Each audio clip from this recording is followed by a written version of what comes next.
Stop bohongin diri sendiri. Coba buka aplikasi saham lo sekarang. Apa yang lo lihat? Merah? Hancur lebur? Duit tabungan lo hilang setengah?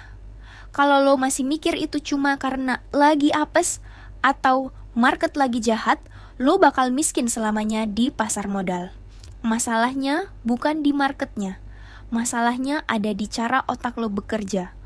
Lo masuk ke kandang buaya, tapi lo berlagak kayak lagi piknik di taman kanak-kanak. Di video ini, gue bakal bongkar habis-habisan kenapa duit gaji UMR lo yang susah payah dikumpulin bisa ludes jadi santapan bandar. Dan gimana caranya biar lo berhenti jadi donatur tetap di Bursa Efek Indonesia. Tapi, sebelum gue bedah dosa-dosa finansial lo, ada satu hal yang harus lo lakuin biar lo gak ketinggalan insight daging kayak gini lagi. Klik tombol subscribe channel NetHub Global di bawah sekarang juga. Nyalain loncengnya. Karena di sini kita nggak jualan mimpi kayak cepet, kita jualan realita biar lo selamat. Welcome back di channel NetHub Global.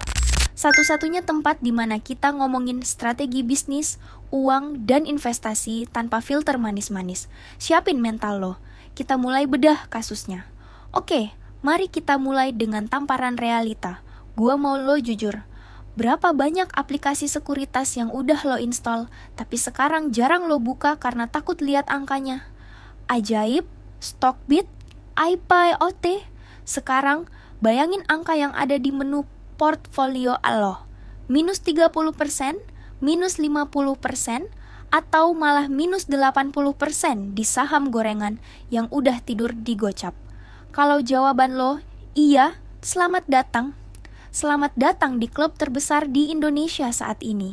Klub Investor Nyangkut Nasional. Jangan ketawa. Ini nggak lucu. Ini tragis.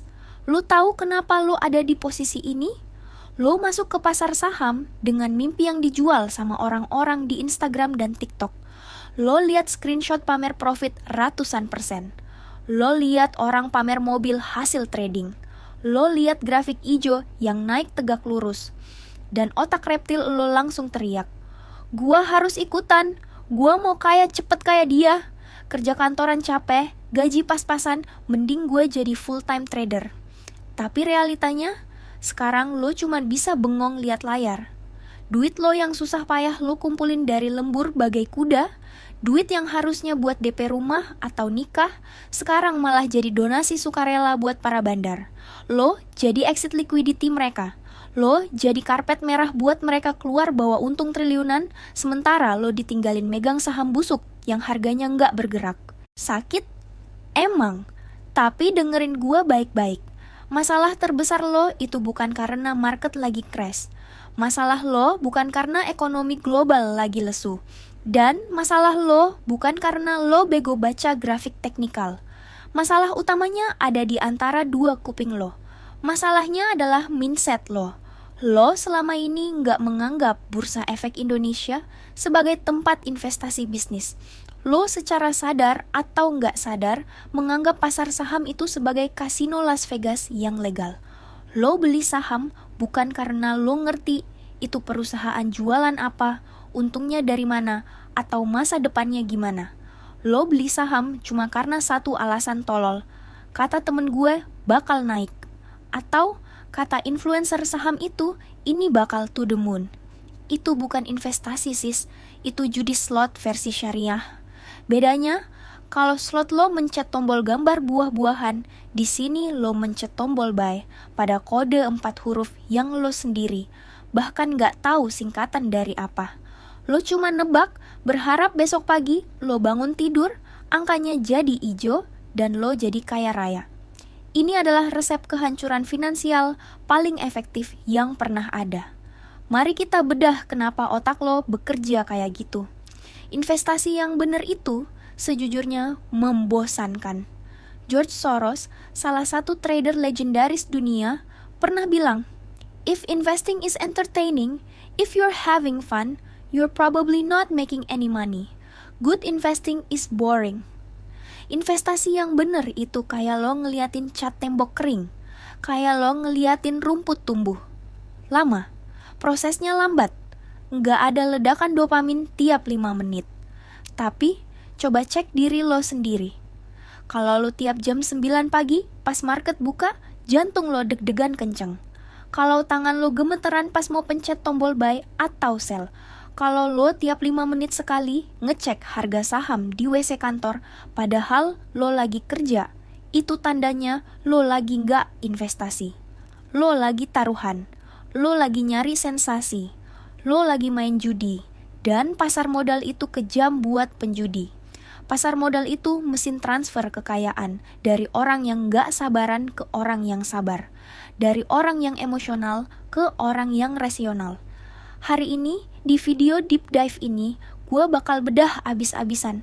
Kenapa duit gaji UMR lo bisa ludas dalam sekejap mata kalau lo nggak segera tobat dan ngubah cara otak lo bekerja? Kita bakal bongkar siapa musuh lo sebenarnya dan gimana cara bertahan hidup di hutan rimba yang namanya bursa efek. Lo harus sadar posisi lo di peta kekuatan pasar modal. Di lautan luas IHSG, lo itu bukan hiu. Lo bukan paus, lo itu cuma plankton. Iya, plankton. Makhluk kecil, jumlahnya banyak, tapi nggak punya daya buat ngelawan arus. Kemana arus air pergi, ke situ lo ke bawah. Terus siapa yang bikin? Arus. Siapa yang ngatur ombak? Itu tugasnya para paus. Itu kerjaannya bandar. Itu mainannya market maker. Siapa mereka? Mereka adalah institusi besar, fund manager raksasa, atau individu ultra high net worth yang punya duit triliunan rupiah. Mereka punya akses yang gak akan pernah lo punya. Mereka punya duit yang unlimited buat ngekerek harga saham sesuka jidat. Mereka punya tim analis lulusan Ivy League yang kerja 24 jam. Dan yang paling curang, mereka punya berita duluan sebelum masuk koran. Lo harus paham konsep information asymmetry atau ketimpangan informasi. Saat lo baca berita di media online dengan judul bombastis, laba perusahaan X naik 1000%, siap ekspansi besar-besaran. Lo pikir itu sinyal buat beli? Lo pikir itu tanda buat masuk? Salah besar. Saat berita itu nyampe di mata lo, di HP lo, itu tandanya pestanya udah selesai. Itu tandanya bandar udah akumulasi beli dari bulan lalu di harga bawah. Berita bagus itu dirilis bukan buat ngasih tahu lo biar lo untung. Berita itu dirilis buat mancing keserakahan lo. Kenapa? Karena bandar butuh jualan. Mereka punya jutaan lot saham yang harus dijual biar mereka dapat cash atau cuan. Siapa yang mau beli saham di harga tinggi kalau bukan retail-retail polos kayak lo yang termakan berita bagus? Jadi, saat lo baca berita bagus dan lo mutusin buat beli atau HK, sebenarnya lo lagi disuruh masuk buat cuci piring.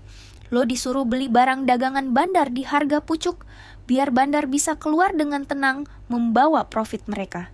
Dan setelah lo beli, beritanya hilang. Harganya turun perlahan. Lo bingung. Kok laba naik tapi harga saham turun? Ya itu jawabannya. Buy on rumor, sell on news. Lo telat sis, lo selalu telat. Sekarang kita masuk ke skenario yang paling sering bikin retail hancur. Saham gorengan pom-pom influencer. Masih ingat fenomena saham-saham bank digital atau teknologi beberapa tahun lalu? Atau saham-saham lapis 3 yang tiba-tiba naik ratusan persen dalam seminggu tanpa alasan jelas? Coba perhatiin polanya. Selalu sama. Klasik. Tapi korbannya selalu ada yang baru. Mekanismenya disebut siklus bandar. Accumulation, markup, distribution, markdown. Fase 1, akumulasi.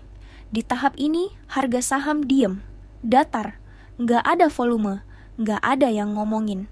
Boro-boro trending topik, orang aja nggak tahu saham ini ada. Disinilah bandar masuk pelan-pelan, mereka nyicil beli tanpa bikin harga naik drastis. Mereka ngumpulin barang dari retail-retail yang putus asa karena harga nggak gerak. Ini fase sunyi senyap. Fase 2, markup atau ledakan. Setelah barang terkumpul, bandar mulai naikin harga. Mereka HK barang mereka sendiri buat nyiptain volume dan kenaikan harga palsu.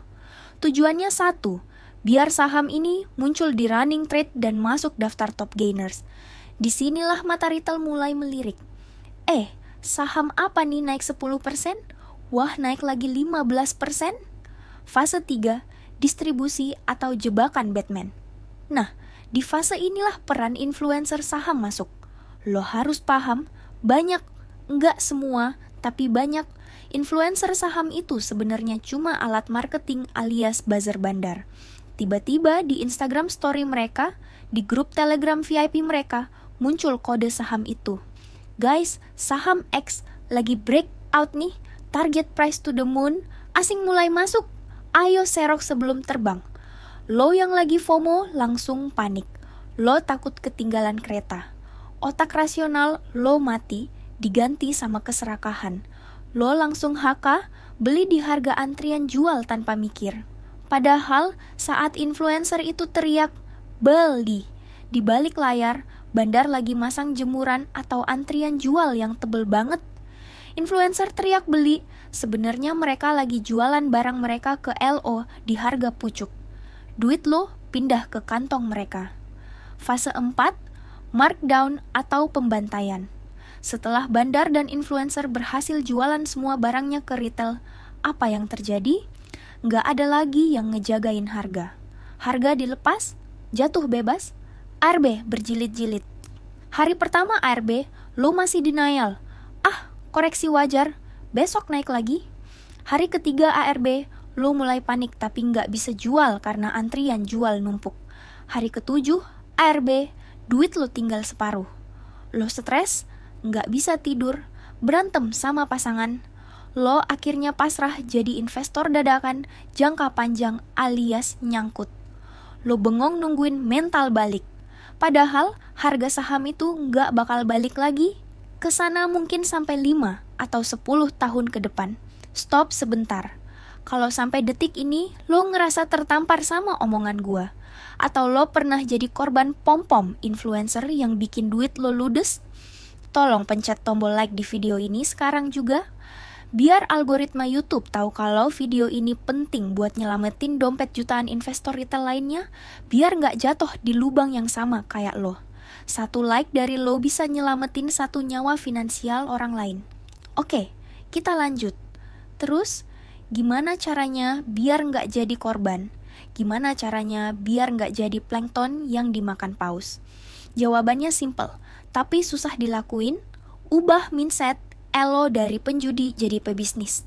Lihat Warren Buffett, lihat Lo Keng Hong, mereka nggak kaya raya karena melototin grafik candlestick 1 menit. Mereka nggak kaya karena pasang indikator stokastik atau Bollinger Bands yang ribet itu. Mereka kaya karena satu prinsip sederhana. Mereka beli bisnis, bukan beli kertas. Coba gua tes lo sekarang. Saham yang paling gede porsinya di portofolio lo saat ini? Lo tahu nggak perusahaan itu jualan apa?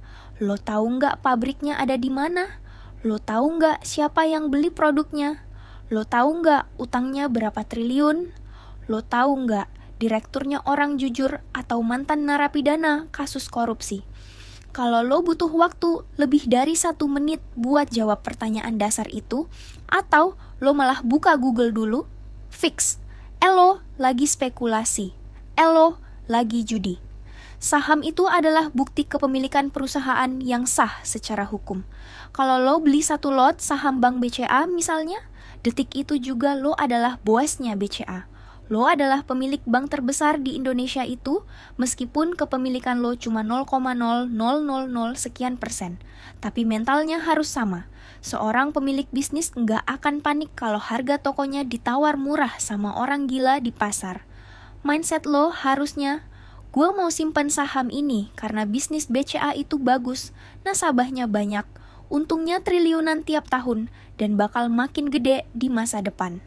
Bukan, gue beli BCA pagi ini, sore harus untung 5% buat beli kopi. Investasi fundamental itu kuncinya. Lo beli perusahaan bagus yang salah harga atau murah, lalu lo simpan sampai harganya balik ke nilai wajarnya. Lo beli perusahaan yang labanya naik terus. Perusahaan yang manajemennya good corporate governance-nya bagus. perusahaan yang gak kebanyakan utang. Masalahnya, Gen Z dan milenial itu generasi yang paling gak sabaran dalam sejarah manusia. Kita terbiasa sama instant gratification. Pesen Gojek 15 menit sampai. Streaming film detik ini juga bisa. Scroll TikTok dapat dopamin instan. Investasi fundamental itu berlawanan sama sifat dasar kita. Investasi fundamental itu kayak nanam pohon jati. Lo tanam bibitnya, lo siram, lo pupuk. Tahun pertama, nggak kelihatan apa-apa. Tahun kedua, masih kecil. Tahun kelima, baru mulai gagah. Membosankan? Lama. Nggak bisa dipamerin di Instastory besok pagi. Nggak bisa buat flexing. Tapi, 10 atau 20 tahun lagi, itu pohon harganya miliaran rupiah. Kuat, kokoh, dan bikin lo kaya beneran. Beda sama spekulasi saham gorengan. Itu kayak nanem toge. Sore ditanam, besok pagi udah tumbuh. Cepet banget. Lo seneng, tapi 3 hari kemudian, udah busuk, nggak ada nilainya. Lo mau bangun kekayaan pondasi beton atau pondasi toge? Pilihan ada di tangan lo. Tapi sis, gue modalnya pas-pasan, gaji gue UMR Jakarta. Duit sisa makan cuma 500.000 sebulan. Mana bisa gue beli saham kayak Lo Keng Hong? Bisa. Justru karena lo modal kecil, lo punya kelebihan yang Bandar nggak punya. Waktu dan kelincahan. Bandar kalau mau keluar masuk saham, butuh waktu berbulan-bulan biar harga nggak hancur. Lo, detik ini mau jual, semua juga bisa. Buat lo yang masih kerja kantoran, punya kerjaan utama, dan gaji pas-pasan, dengerin saran gua. Stop sok-sokan jadi full-time trader. Lo nggak punya kapasitas mental, waktu, dan alat buat ngalahin algoritma komputer Bandar. Fokuslah di kerjaan utama lo buat nyari active income. Tingkatin karir lo, naikin gaji lo. Di pasar saham, pakai strategi orang males tapi pasti, DCA atau nabung rutin. Nggak usah pusing mikirin market timing. Nggak usah pusing mikirin IHSG mau ke 8.000 atau longsor ke 5.000. Tiap kali lo gajian, sisihin 10% atau 20% di awal. Langsung beliin saham. Beli apa? Jangan beli saham gorengan lapis 3. Beli saham blue chip. Saham-saham di indeks LQ 45 atau IDX 30. Beli saham 4 bank raksasa. Beli saham consumer goods yang produknya lo pakai tiap hari. Beli saham energi yang rajin bagi dividen. Mau market lagi ijo royo-royo, beli. Mau market lagi merah berdarah-darah, beli lebih banyak. Justru pas market merah, itu diskon besar-besaran. Kenapa pas mall diskon lo rebutan, tapi pas saham diskon lo malah takut dan kabur? Aneh kan? Lakukan ini konsisten selama 5, 10, 15 tahun. Biarkan compound interest atau bunga berbunga bekerja. Dan satu lagi rahasia orang kaya lama, dividen. Cari perusahaan yang rajin bagi dividen. Dividen itu uang nyata, uang cash yang masuk ke rekening RDN lo. Beda sama capital gain atau kenaikan harga yang sifatnya semu. Hari ini portofolio lo plus 20%, besok market crash bisa jadi minus 10%. Itu cuma angka di layar. Belum jadi duit. Tapi dividen, sekali masuk rekening, itu jadi milik lo selamanya. Gak peduli besok bursa kebakaran, duit dividen tetap aman. Jadikan dividen itu sebagai passive income lo. Gulung terus. Dapat dividen, beliin saham lagi. Dapat lagi, beliin lagi. Sampai suatu hari, dividen lo cukup buat bayar biaya hidup lo bulanan. Itulah yang namanya financial freedom. Kalau lo mau sedikit lebih advance, belajarlah baca laporan keuangan. Nggak perlu jadi akuntan. Cukup ngerti hal-hal dasar. Revenue naik nggak? Net profit naik nggak? Per mahal apa murah? PBV wajar nggak? ROE tinggi nggak? Cari perusahaan bagus yang lagi dihukum pasar karena sentimen sesaat, padahal fundamentalnya bagus. Beli, lalu lupakan. Install ulang aplikasi sekuritas lo tahun depan. Tidur yang nyenyak. Biarkan manajemen perusahaan yang kerja keras buat bikin lo kaya. Lo fokus aja kerja atau liburan. Teman-teman, pasar modal itu tempat yang kejam buat orang bodoh dan serakah, tapi tempat yang sangat dermawan buat orang sabar dan berilmu. Saham itu cuma kendaraan. Tujuannya apa? Tujuannya adalah keamanan dan kebebasan finansial di masa depan. Kalau kendaraan ini lo pakai buat ngebut ugal-ugalan di jalan tol tanpa pakai sabuk pengaman, ya jangan nangis kalau lo nabrak tembok dan hancur. Pakai kendaraan ini pelan-pelan. Nikmati pemandangannya, nikmati prosesnya. Berhenti kasih makan bandar, berhenti jadi donatur tetap di bursa. Hapus mentalitas judi lo, hapus mimpi kaya dalam semalam. Mulai hari ini, berjanjilah sama diri lo sendiri. Gua nggak akan beli saham yang gua nggak ngerti bisnisnya. Gua nggak akan beli saham cuma karena kata orang. Gua akan jadi investor mandiri yang punya pendirian. Mulai dari modal kecil nggak apa-apa. Mulai dari 1 lot nggak apa-apa. Mulai dari lot kecil tapi pakai otak besar. Karena pada akhirnya kekayaan yang bertahan lama itu bukan hasil dari keberuntungan menebak kode saham. Kekayaan sejati adalah hasil dari kesabaran, kedisiplinan, dan pengetahuan yang lo bangun bata demi bata. Sekarang, giliran lo jujur. Tulis di kolom komentar di bawah. Saham apa yang bikin lo nyangkut paling dalam dan berapa persen kerugian lo? Kita jadiin kolom komentar ini sebagai tembok penyesalan. Biar teman-teman yang lain bisa belajar dari kesalahan lo. Dan lo bisa lebih lega karena udah ngakuin kesalahan. Sekian kuliah hari ini. Semoga portofolio lo yang merah itu jadi pelajaran termahal yang bikin lo sadar. Cuci muka, sadar, dan mulai atur ulang strategi lo. Happy investing and stay rational. Peace out.